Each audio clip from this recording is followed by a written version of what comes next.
Silangitan! Hindi pa huli upang ika'y magbago! Hindi ako bababa sa aking katayuan na matagal kong pinaghirapan upang makinig lamang sa'yo. Ako na lamang ang nagmamahal sa'yo! Ilabas niyo at ikulong! May ipapakilala ko sa'yo. Sino yun? Tulad ko'y nanggaling din siya sa iyong sinapupunan. Siya ang aking umalagad. Ang aking kambal ahas. Hindi naging tapat si Tarim sa kanyang isinambit sa atin. Pagkat narinig ko sila ng dato kagabi na nag-uusap. Tunay ngang isang taksil si Pulahan. Aking anak. Nakapagpasya na ako, Kapit. Mananatili ka dito upang bantayan ang ating Iloy. Hindi pa dadaigang haras sa kanyang bana sa mapanganib na larong ito na nais niyang pasukin.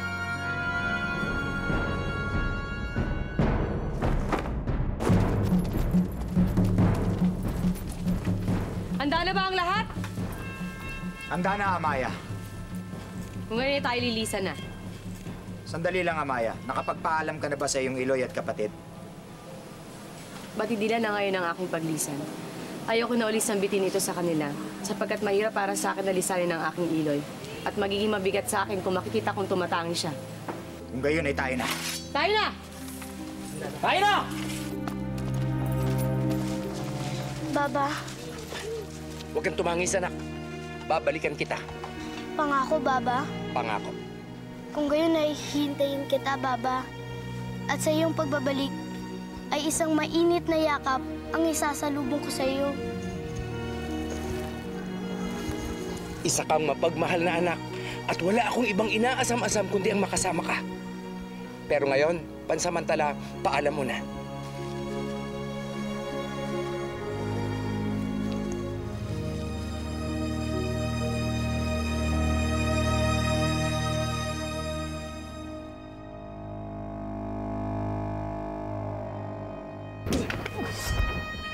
Magtapat ka sa akin ngayon din, sapagkat hindi ako magdadalawang isip na paslangin ka dahil sa iyong mga kasinungaling ang ipinahayag sa akin kagabi. At huwag kang tatanggi sa iyong panlilinlang kung ayaw mo ang kampila ni Gadang ang dumaplis sa iyong mukha. Ano pa ba ang kailangan niyong malaman, Hara? Ang tunay na kasunduan ni Amaya at ni Pulahan. At huwag kang magsisinungaling sapagkat hindi na ako pauuto sa iyo. Kaya simulan mo namang tapat.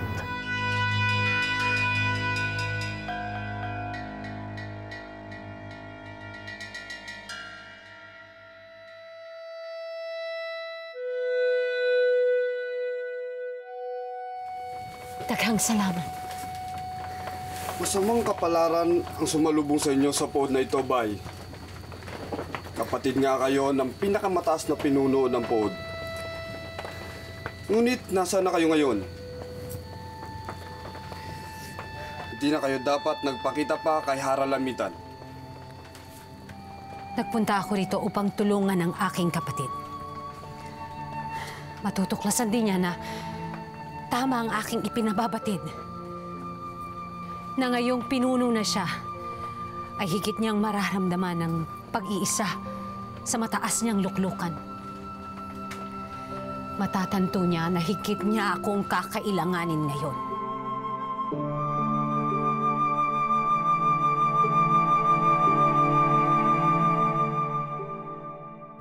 May sandaguan lang naganap sa pagitan ni Amaya at Dato Pulahan. Sa harap ng mga lumad, umanib ang dato kay Amaya laban sa inyo. At ano ang kanilang mga hakbangin laban sa akin? Isalaysay mo ng puspusan ang bawat bahagi, ang bawat panuto at ang bili nila sa isa't isa. Ito lamang ang aking narinig sa kanilang pag-uusap. Mahirap kalabanin si Lamitan, kaya't kinakailangan natin ng masusing hakbangin. Susugod kami sa inyong banwa. Ilang araw magmula ngayon. At hihintayin natin lumipas ang kabilugan ng buwan. At yan ang magiging hudyat upang kami lumikas dito at sumugod sa inyo. At sa pagkakataong ito, titiyakin natin na mapapabagsak na natin si Lamitan. Ako'y naroon lamang sa puod sa hudyat na yon. Hihintayin ko pagdating niyo. Lilinlangin ko si Lamitan upang manatili roon at ang hindi makapaganda. Nang sa gayon hindi niya mamalayan na may hukbong parating sa kanya. Yun lamang ang aking mga narinig, Hara. Tagal salamat. Tunay niyang ikaw'y may pakinabang pa. Subalit mula rito, wala ka ng halaga. Ngunit, Hara, naipapatid ko na ang totoo. Mahabag kayo sa akin. Pakawalan niyo ako, tatahimik na ako. Huwag kang mag-alala, Tarim. Tutulungan kitang manahimik. Habang buhay.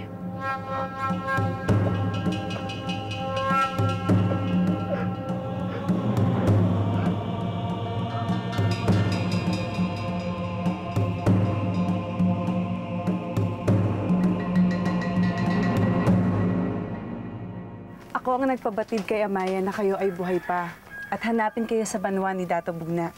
Nasa kalagitnaan siya noon ng pagsubok bilang isang alabay. Ngunit hindi siya nagdalawang isip na pumalaot at bumalik upang hanapin kayo. Natatandaan ko pa ang una naming pagkikita. Hinahanap niya noon ang kanyang ina. Nagkataon na ako ang kanyang napagtanungan. Ngunit hindi niya nalalaan ako nga pala ang kanyang iloy. Noong mga panahon na yon ay ibang nakikilala kong anak. Ay, Binayaan. Pinakikilala ko sa'yo ang kapatid sa ama ni Amaya, si Binayaan. Kilala ko siya. Alonsina, nakita mo ba si Amaya? Tawagin mo siya nang makapagsalo kami ni Binayaan at kanyang kapid bago tumulak sa digmaan. Ngunit kanina pa lumisan si Bu Amaya, kasamang mga mandirigma. Tumulak sila patungo sa digmaan. Hindi maaari yon. Hindi aalis si Amaya nang hindi nagpapaalam sa akin. Hindi niyo batid, ngunit nagpaalam na si Amaya kanina pa. Ang pagpapakilala ko sa inyo ay upang bantayan kayo ni Binayaan. Yun ang kanyang paraan ng pamamaalam sa inyo. Hindi. Hindi maaari ito.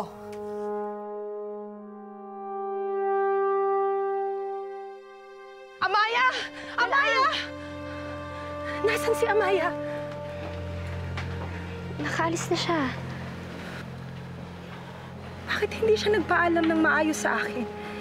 Hindi ko man lang siya nayakap.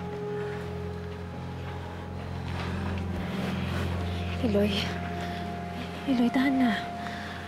Maring sinadya talaga ni Amaya na hindi makapagpaalam sa atin upang hindi siya mahirapang umalis.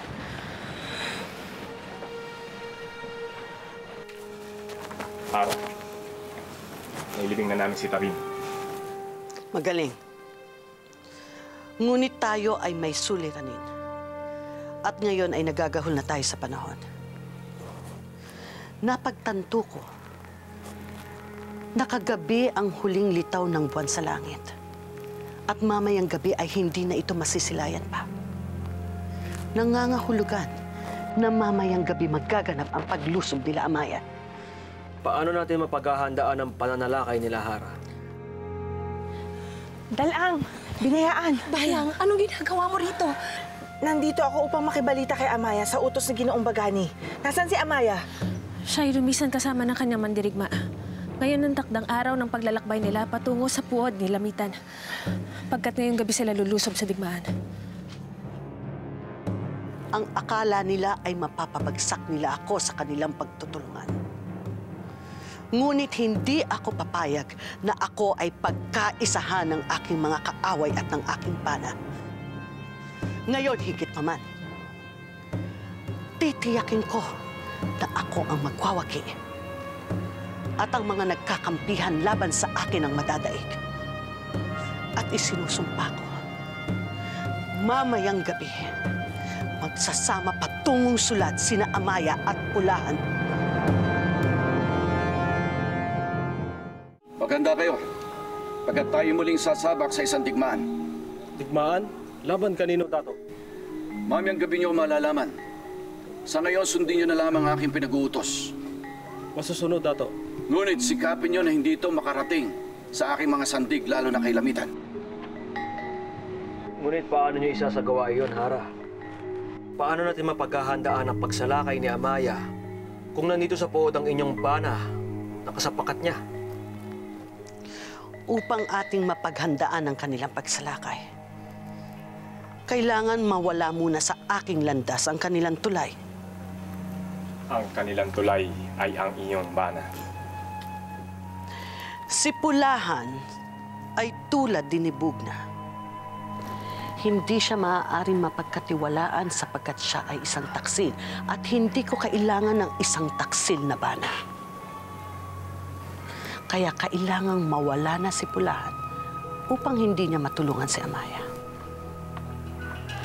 Kaya kayo makinig sapagkat ito ang ating gagawin.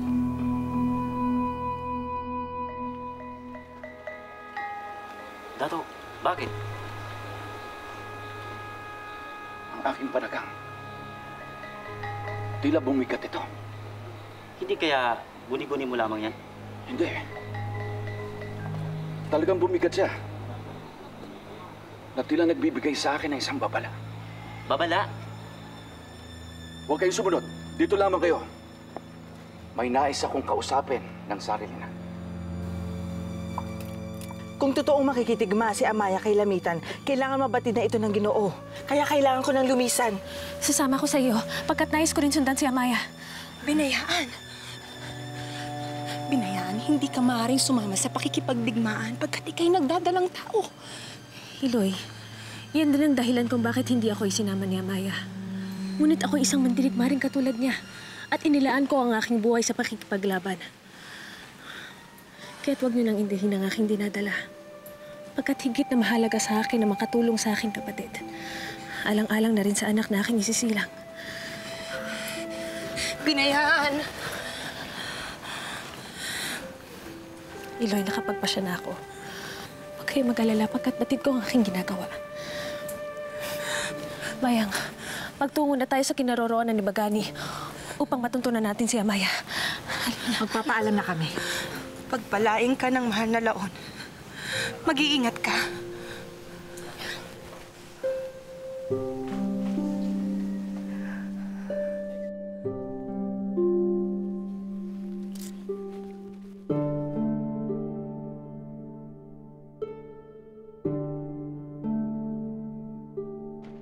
Ate, nasaan ang kasama mo sa balay na ito?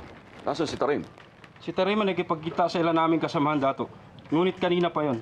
Ako'y nagtataka kung bakit di pa siya nakakabalik dito. Gayong nangako siya sa akin na ako'y kanyang sasamahan manguhuli ng baboy damo bago mananghalian. Tulik na ang araw. Nanganguhulugan na ito na sandali na paranghalian. Kung hindi pa nagbabalik si Tarim gaya na kanyang pinangako, nasaan siya? Ano nangyari sa kanya? Amaya, tapos na ang ating pamamahinga. Maaari na tayong maglayag. Kanina mo pa pinagmamasdan ng dagat. Anong nasa isip mo, Amaya? Sapagkat maaaring ito na huli pagkakataon upang masilayan ko ang dagat. Nawalan na ako ng kaisa-isang anak. Hindi ko ibig na mawalan din ako ng isang tinuturing ko bilang isang anak. Kung maaari sana, huwag mong sambitin ang mga ito. Ngunit walang sino man sa atin na makakalam ng ating kapalarang magaganap. Ngunit titiyakin ko na ito na ang huli pagtutuos namin nila nito. Ano man ang mangyari sa akin, mabuhay man ako o mamatay, pagbabayaran niyang lahat. Ako ang kikitil ng kanyang buhay. Pakinggan mo ang aking mga pangako, Amaya. Ano man mangyari sa kaganapang ito, mamamatay muna ako bago ko hayaang may masamang mangyari sa'yo.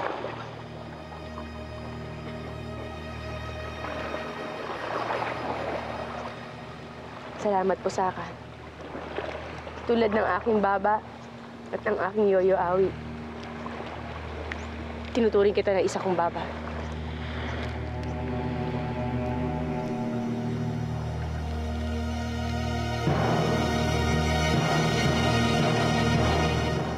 Dato.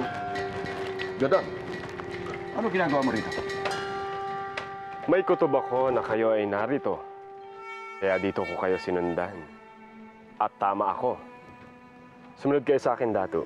Pagkat kayo ipinatatawag ng inyong asawa upang saluhan siya sa pananghalian. Sabihin mo na lamang sa kanya na mauna na siyang dumulong sa hapag. Uuwi lamang ako kapag nakita ko na si Tarim. Kung inyong ipahihintulot, Dato, ako na lamang ang maghahanap sa inyong pinagkakatiwalaang mandirigma.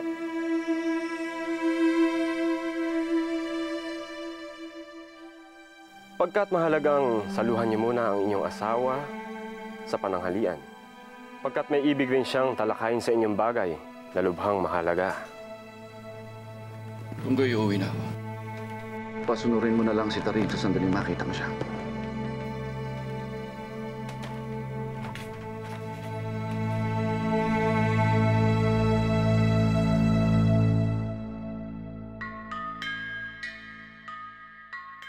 Narito na ang aking bana. May mahalagang bagay ka raw na nais ipahayag sa akin. Oo. Ngunit, ibig ko munang kumain at uminom tayo ng pangasi bago natin pag-usapan yun. Halika, maupo ka. Uripon.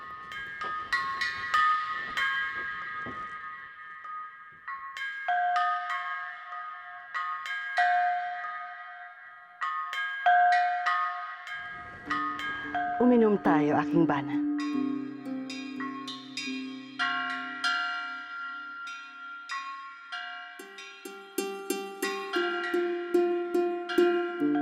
Hindi mo na ba ako pinagkakatiwalaan? Mabuti yung nakatitiyak, Lamitan. Lalo't batid kong bihasa ka sa pagdudulot ng mga inuming nakakalason. Huwag kang mag-alala, aking bana. Hindi ko maaaring gawin sa'yo yun. Uminom tayo.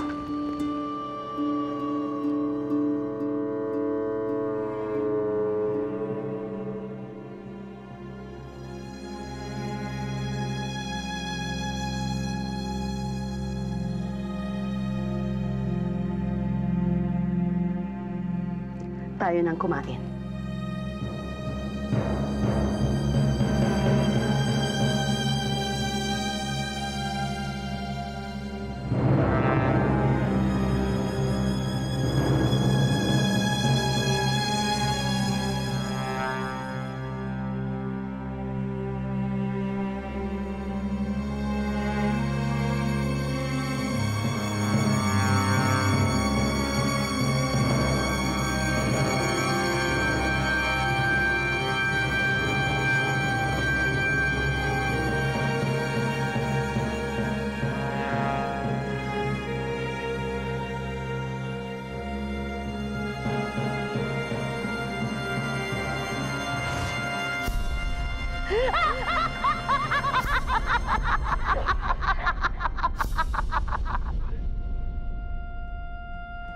Uray, narito na ang inyong pagkain. Hindi ko kailangan yan. Halika, sumama ka sa akin. May isang buhay tayong kailangang iligtas sa masamang diwata ng lupa. Anong pinagsasabi ninyo? Sino ang inyo ililigtas? Ang aking apo, si Angaway. Kailangan nating iligtas si Angaway! Sungil, nais kong mauna kayo ron. Isama mo ang mga pinagkakatiwalaan mo. Nais kong bigyan mo ng babala si Pulaan na tayo pupunta na. At nais ko rin magpanggap kayo para walang sino man na makahalata sa inyo. Masusunod, Amaya. Mag-ingat kayo. Sumama ka sa akin.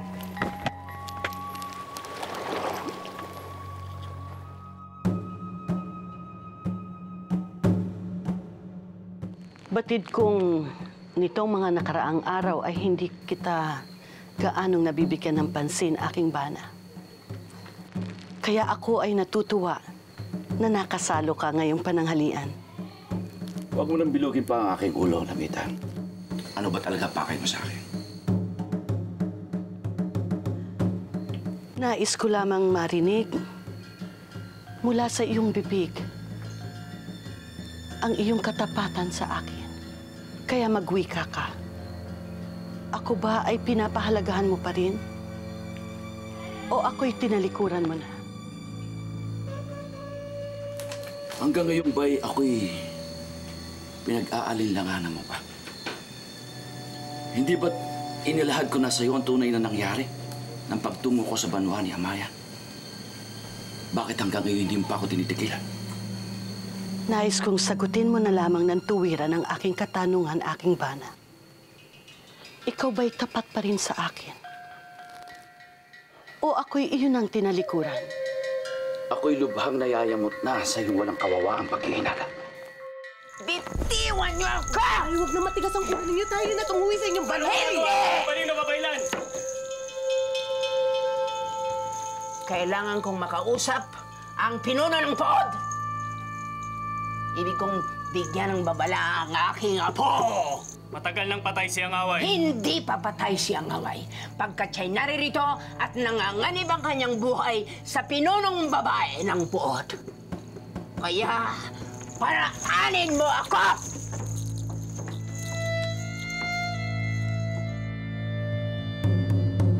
Tapos na ang pananghaliang ito. Ayoko nang makisalo pa sa'yo.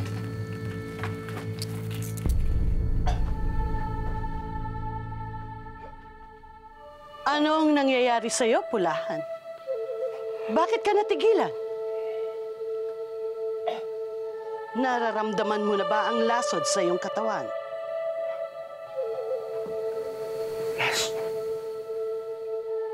Sa kinain mong matamis na bunga. Wala sa pangasi, kundi nasa matamis na bunga ang lason na inihain ko sa'yo. At hindi mo na rin kailangang sagutin pa ang aking katanungan. Sapagkat batid ko na ikaw ay isang taksil dahil sa iyong pakikipagkasunduan kay Amaya. Paano mo nalaman? Si Tarim. Ipinagtapat niya sa akin ang iyong kataksilan bago ko siya pinaslang.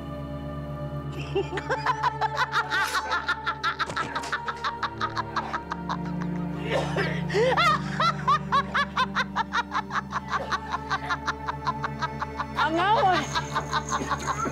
Ang iyong tinatawag na angaway ay malapit ang mamatay. Baliw na babaylan. Kaya iyong siyang pagmasdan sapagkat malapit na siyang bawian ng buhay.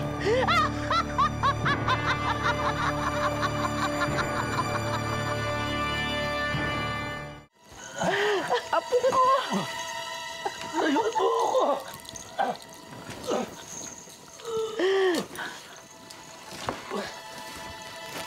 Mamatay ako.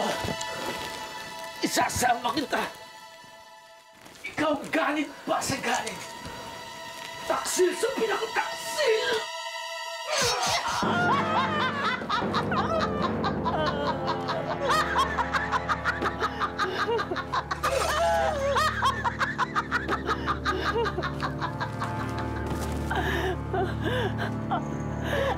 Apo ko!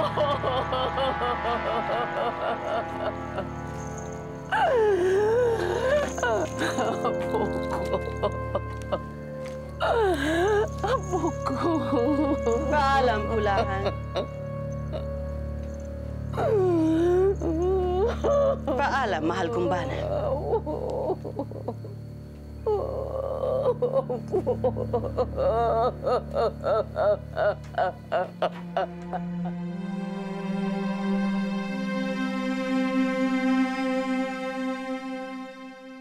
Sungil, hindi natin makakausap si Pulahan kung maghihintay lamang tayo rito. Hindi ko din ibig na may makapuna sa atin. Kaya't manahimik ka dyan pagkat batid ko ang aking ginagawa.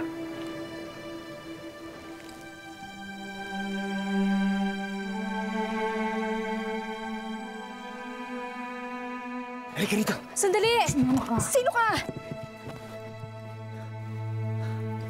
Panginoon! Anong ginagawa niyo rito? Huwag ka na magtanong, Lati. Ngunit kailangan namin ng iyong tulong.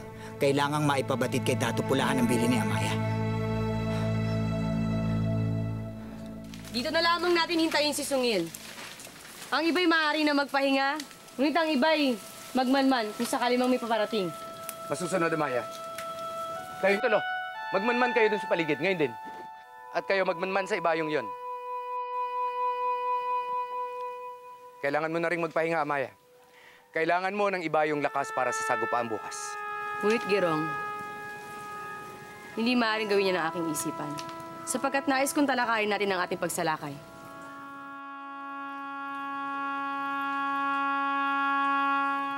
Ano ang kailangan mo sa Dato? Wala akong kailangan sa kanya, Hara. Ang Dato ang may kailangan sa akin. Ako ay kanyang pinaparito ukol sa isang bagay na ipagagawa raw niya sa akin. Kaya kung maaari ay makaharap ko ang datu. Ang datu ay may dinaramdam. Kaya hindi siya maaaring humarap kahit na kanino. Lalo pat sa isang uripong katulad mo. Magbalik ka na lamang bukas upang makaharap siya. Kayo ang masusunod. Kung gayoy, magpapaalam na ako, Hara.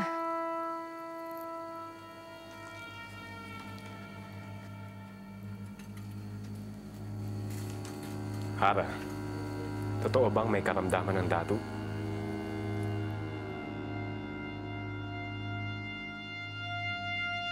Paano niya pa aalintahin ang anumang karamdaman kung siya'y nananahimik na? Napaslang na ang datu? Kung ganon ay nasan siya?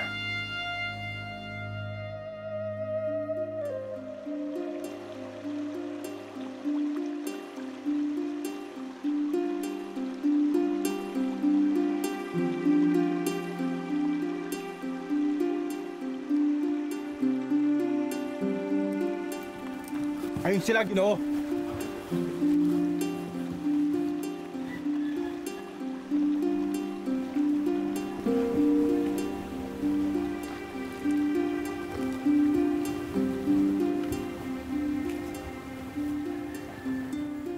Binayan, nagulat ako sinamahan mo si Bayang.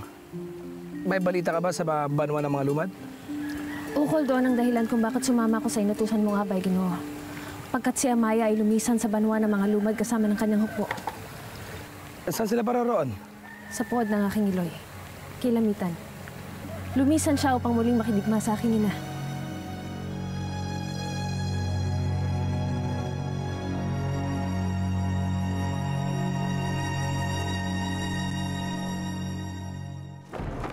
Malinaw ang usapan namin ni Pulaan na ngayong gabi tayo sasalakay. At naniniwala ako na kahit may karamdaman siya, haharapin niya ang sino man nakikipagtalastasan sa kanya. Nararamdaman ko na merong hindi magandang nangyayari. Ihanda mo rin ang ating mga mandirigma. Tipunin niyo silang lahat sa harap ng aking balay ngayon din. Ano ba talaga ang inihahanda niyong patibong laban kay Amaya, Hara? Manood ka na lamang sa mga magaganap ngayong gabi. Anumang saglit ay papalao tayo upang sundan ang aking mga kapanalig sa puot ni Lamitan. Nais kong malaman ninyo na ang binabanggit na kaaway ng aking bana ay walang iba kundi si Amaya. At sa kanya kayo makikidigma. Nais kong ihanda ninyo ang inyong mga sandata sa paparating na susunod na tigmaan. Narakamatayan! Makakauwi nga ba ng ligtas si Amaya at si Binayaan? Isa sa dalawang magiging ligtas. Ngunit ang isa, hindi papalarin. Sino sa kanila ang makakauwi ng ligtas? Mahabaging laon. Batid ko araw man o gabi naghahanda sila laban sa atin. Kaya susugod tayo ngayon. Amaya! Mga kasama!